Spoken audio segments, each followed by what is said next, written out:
Hello, everyone. It's good to, can you hear me okay?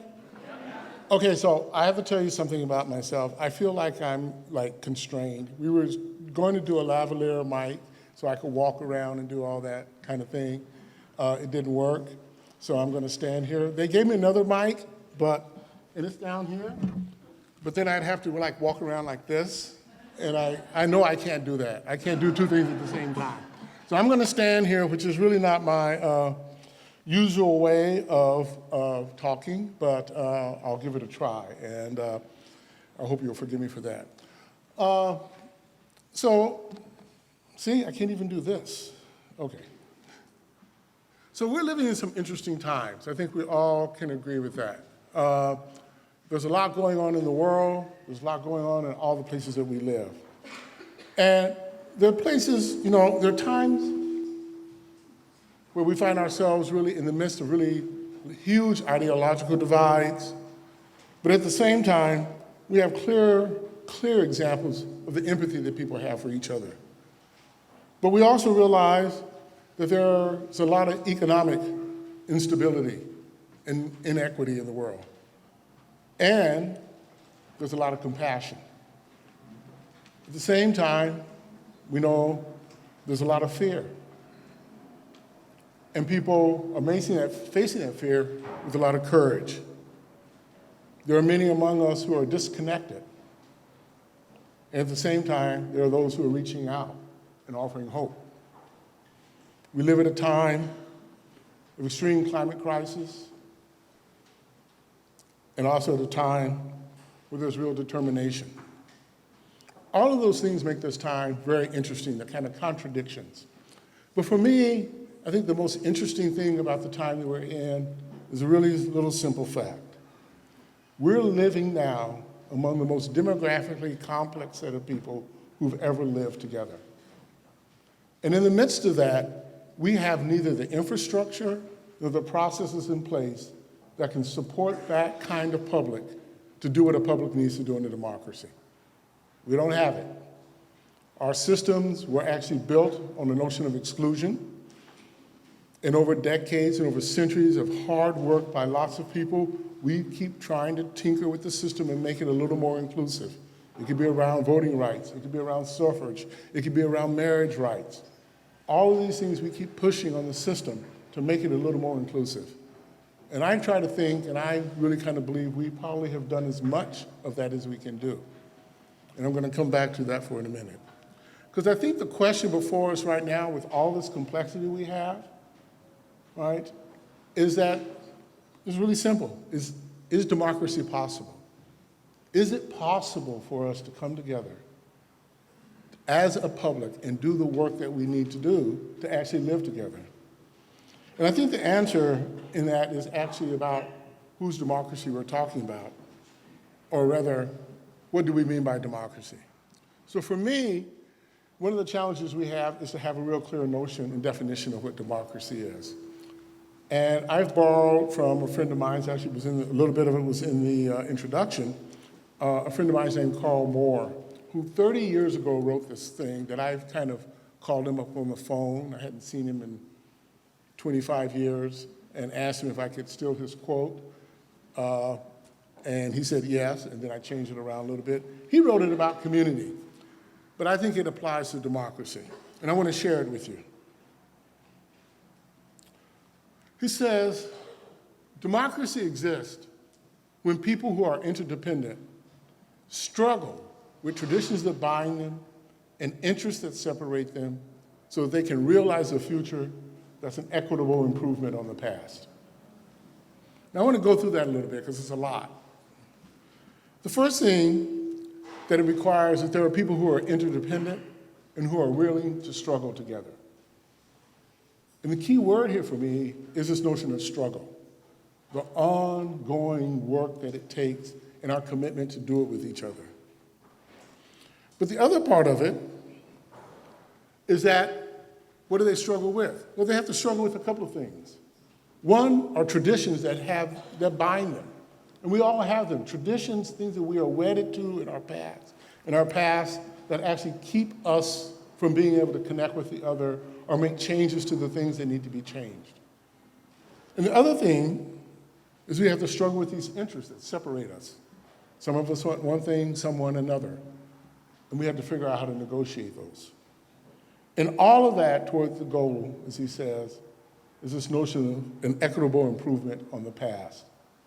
And for me, that's a really powerful sentence, because what it says to us is that this path is something that we will continually be on.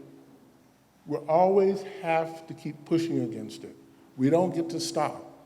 That's why it's a struggle in some sense, right? So for me, then, kind of taking Carl's word and the things that I see going on in the world, I actually think the challenge we have is really simple. That we are in the business right now of creating the spaces where the peaceful struggle that the public needs to be in can happen. We don't have them, we have some, we need a lot more, and we have to start making them happen. And I'm not talking about doing things that are like a civics, course or anything like that. We have to actually start building our muscle to be a public and a democracy in all the places that we come together. Because in some sense, what we've done is gotten rid of the public square. We've gotten rid of all the public spaces, right? And so now we have to start to recreate them, and we won't recreate them in the way they were before. And so what I want to do is talk to you about two things that I think are really important as we start to experiment and create these new spaces. One is about the clarity around what conversations the public needs to have. And then the second thing I want to talk to you about are when you're setting up and trying to help the public have those conversations, what are the things you need to consider in designing those kinds of things? So let me talk about the first one. So for me, there are really 6 kinds of conversations that are actually essential for the public to be involved in anything that we're doing. And the first is the notion of how do we get the public engaged in actually framing what an issue is? Now this is really hard because most of us don't believe, even though there's a lot of people who are doing a lot of work on the ground and in organizations who believe in the public, actually don't believe the public is capable of framing issues, right? We have a bias in our systems, right? A bias that says certain people need to know certain kinds of things to actually frame the issues. But we actually have to create the opportunities for the public to do that because, in essence, what framing is about is coming to shared understanding about what's happening around a particular issue.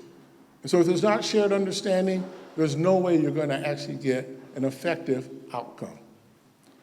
The next thing is the public needs to be involved in thinking about what alternatives may be, this notion of ideation. The space of kind of creating things that might actually respond to how we framed an issue. The third is that the public has to be involved in prioritizing among those different options. And this is really interesting because when you're in the priority space among different options, you're really in a values conversation. And not a conversation to say, I value this, you value this, we can't agree.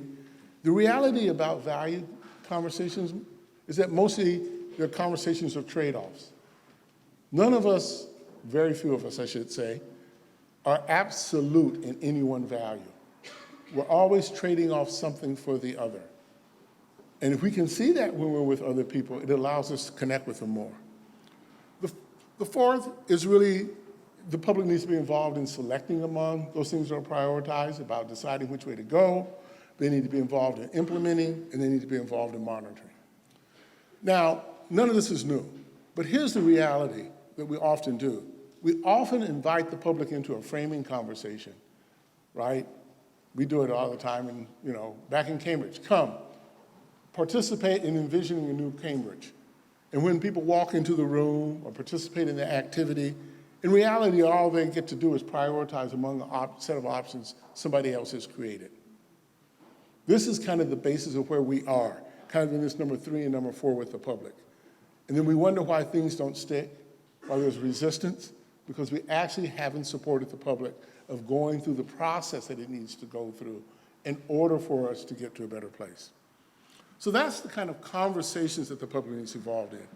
But that's not enough, right?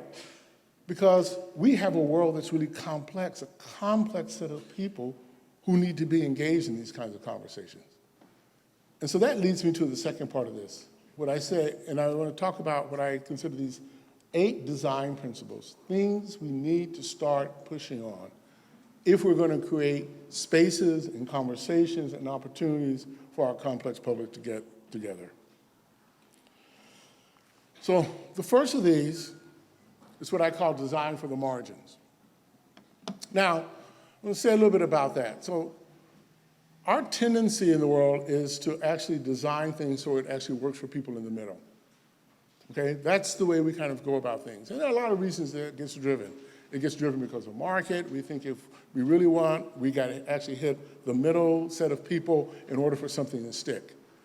But the reality is, and we have lots and lots of evidence, is that if we design for the margins, if we actually look at who's at the margin of the issue and design something that works for them, it will automatically include the people in the middle. Right? Now that sounds counterintuitive, right? To think that how that's going to happen. Well, one of the reasons it happened is because people who are at the margins of any issue are actually living with the failures of the system, the things that don't work well. So when you design with them and for them, you're actually creating a better system that's going to end up working for everyone. And our clearest example of this, I always like to use this one, you may have heard it before, is the curb cut, right? So the curb cut was a thing that was set up to actually create the opportunity for people who are disabled to actually be able to get off the sidewalks and actually move from one place to another. There's a long history about how that came about, which is very interesting, but I won't get into it tonight. But the point I want to say about it, it was designed for one purpose, and who does it benefit? All right? Who does it benefit? Anybody? Lots of people benefit from it. It wasn't designed for them, but lots of people are benefiting from it. And they've started to change also. Have you noticed how they've started to change? Have you noticed anything different in the last 5 years about curb cuts? Huh? Yeah, I didn't hear you. They're wider, but there's something else going on too. The bumps. Why are there bumps? For the seeing impaired, exactly. So here's the interesting thing about designing and working with the margins, is you never finish. As soon as you design and make one improvement for one set of people with the margins, you basically are expanding the frontier to the next. It's an ongoing piece of work. It's not a one-off, you do it once and it's done. So that's the biggest one for me, and I want to go through these others because I don't have much time, so I'm going to go through them fast. These 7 other of these things that you really need to kind of purposely design for. The next one is really designing for collaboration. I find it really interesting that a lot of times in public conversations, when we bring the public together, we actually don't use that as an opportunity to give people the practice of collaborating with each other. And yet we can't move forward if we don't learn how to do that. So all these instances where we bring people together, we need to be thinking about how to design them so they're actually continuing to build the muscle and give people an experience of that it is possible. It is possible with all of our complexity to actually make progress and move together. So let me go through some of these others. I don't want to do that one. I want to do this one. Equity and justice. You actually have to design for them. Now here's an interesting thing. If you do not purposely design interactions that have people grapple with issues of equity and racism and justice, they won't happen. And they won't happen because our systems are so rigid and powerful that they'll pull us away from the things we need to think about and do to address these issues. So you have to be mindful and purposeful about them. You can't really bring people together and say, hey, we've had a great conversation about transit, and we hope it works out for everyone. If you don't put equity at the center of it, you will end up with an inequitable outcome.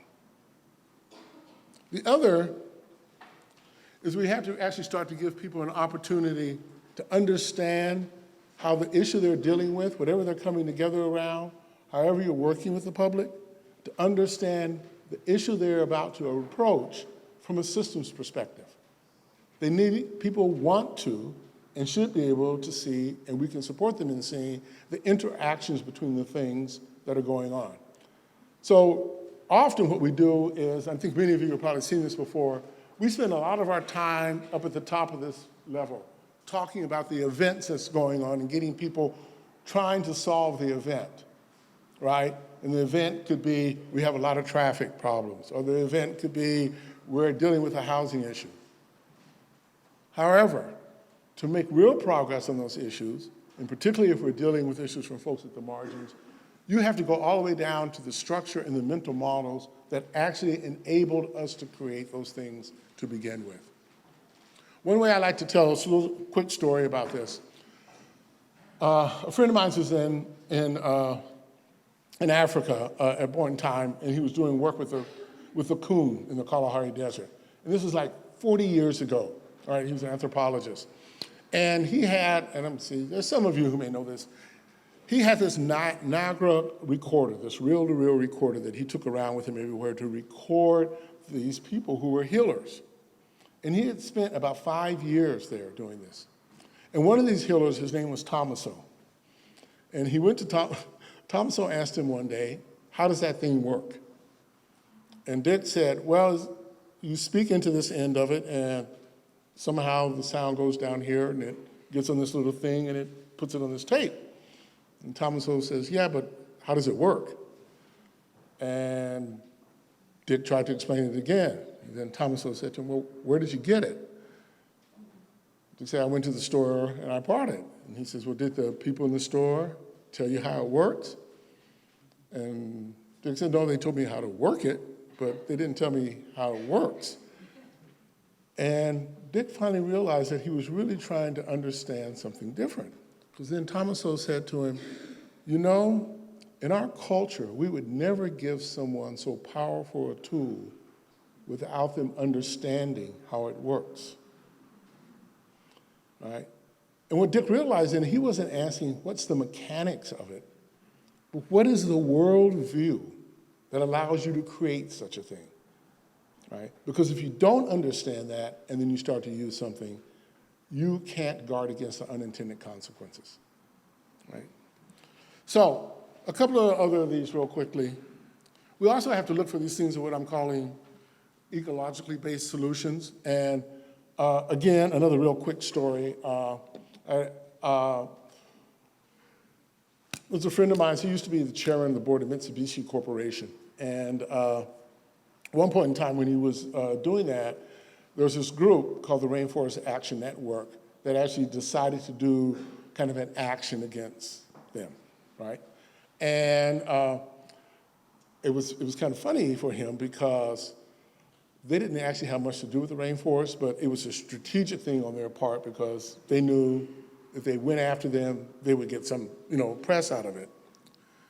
So Taiuchi did something that any CEO would do anytime somebody does a political action against them, right? What is that? Huh? What do they do? What do corporate heads do when somebody comes after them? Press release, right? They get in front of the story, get behind the story. In actuality, that's not what he did. He actually got hold of them and went and spent 2 weeks living in the jungle with them because he wanted to understand what's going on with them that this is so important. And he came out of there, and he's been doing this work now for decades about understanding how what's happening in nature can help us think about how we can actually build better human systems, right? How we can actually work better together. So for example, he has this principle, is this, if you look at nature, one of the things we know about nature is nature has no waste. So what if we start calculating everything we do and ask ourselves, how much waste are we creating? And I'm not talking about paper, energy, time, relationships, things that we are wasting by what we do, and then why don't we be purposeful about reducing that? That's what I mean by this kind of ecological solution, looking at things we can do that will make that different. The last three I want to go to real quick is this notion of analog and digital. A lot of work is going on, and actually you're in the middle of it. You know, you're in the epicenter of the tech world, trying to figure out how to actually build the kind of civic space online. And the reality is, yes, we need that, and we also need what we can do face-to-face in small groups and big groups with each other. And that's because we live in both worlds. And while we live in both worlds, we have to actually build up both systems. We need our digital systems, we need our human systems. And one of the problems we have right now is we actually have no way to translate between those two, right? So you can see these systems happen where people actually get online and they have a discussion about something. You can have the same thing happening in a neighborhood group, and there is no connection between those two. So we're creating these different worlds in which the public is living, and we have to figure out how we can start to connect those two worlds. And it is possible to do. My last two is this thing of multiple forms of expression. Now, why did I put this up here? So, right, we have someone signing tonight. That's one form of really supporting multiple forms of expression. But I use this one because a friend of mine is Wendell Joseph, who's a planner. He said to me one day, he says, you know, Ceasar, it's really interesting when you have these meetings in neighborhoods in the city that some people come in angry, and we spend our time trying to modulate that. He says, but if you really think about it, they should be angry. That's actually a reasonable thing for them to do. So what we need to start doing, and this is what he's experimenting with, are town halls for venting. Creating public spaces where people can bring their anger, and we say, you know, yeah, of course you're angry, you should be. Because we can't progress if we don't actually pay attention to those things. And so my last one I want to talk about is healing. We are all traumatized, I think, by the way our public is working. And we have to find ways to do the work of healing through this. People show up at meetings with all the history of the traumas that have kept them in or out of being in a public with each other. And this, for me, I think is the biggest, largest work we need to do. When I go around and do workshops with community groups and cities around this stuff, this is the one thing that people recognize that we need to do, and they actually will say, we have no idea how to go about doing it, right? But it is something we need to invest in and figure out. Because if we don't do that, we can't create the common. We can't create a public that's in relationship with each other. I think all of us know what it's like to be in a relationship with someone when you have hidden trauma. It comes up, right? All the time when you don't want it to. It gets in the way of you being healthy with each other. And so we have to figure out how to set up these spaces all the time that allow us to bring healing into it. And that doesn't mean every conversation, every opportunity has to be a therapy group, but it at least has to acknowledge that trauma is in the room and that people may need some space and time and ways to deal with it. So I'm out of time, unfortunately. Two things I want to say. One is we have this podcast series called The Move, where we talk about all these things. And also we have for you those 6 concepts I talked to you about, conversations, and those 8 design principles. We actually have a little deck of cards for each of you that you can take with you that helps you kind of think about how to work with those stuff. Last thing I want to say is this. There's this Aztecan term called Nepantla, and it's about being in the middle. And this is something that we really have to take to our heart. We're in this space of transition. We always live there as human beings. But right now, it feels like it's really the space that most of us live in. And what's unique about that space is that you have to hold on to the vision of the possibility you want while you're supporting the system that actually is getting in the way of you being there. And then you have to act. And that space looks very confusing. And one of the things we don't know how to do is actually support each other while we're in that space, right? We get a little bit too, actually, it's interesting because Obama said something about it the other day about kind of the woke culture that is really pushing the extreme of people, how people respond to each other, instead of realizing that people can be moving forward, they can be wanting and trying to do something, and they're stuck in a system that may be preventing them, but they're taking the actions that they can. And we have to be able to figure out how to honor that, even as we push people and as we push for a greater future. So with that, I'm going to end, and I'm really appreciative of being here. I hope you found some of it of use, and thank you.